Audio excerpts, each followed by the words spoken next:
Do you ever feel that Italian sentences are too long? What if I tell you there's a shortcut?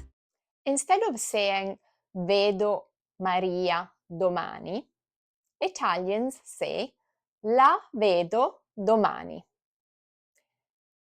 La is a direct pronoun. Direct pronouns are used to replace nouns so that we don't have to repeat them. Mario, mangi la pizza?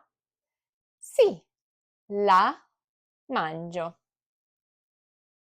These are the direct pronouns. Mi, ti, lo, la, ci, vi, li, le. With verbs such as volere, to want, dovere, to need to have to, and potere, to be able to, can, you have a choice. For example, voglio vedere Maria can either be la voglio vedere or voglio vederla.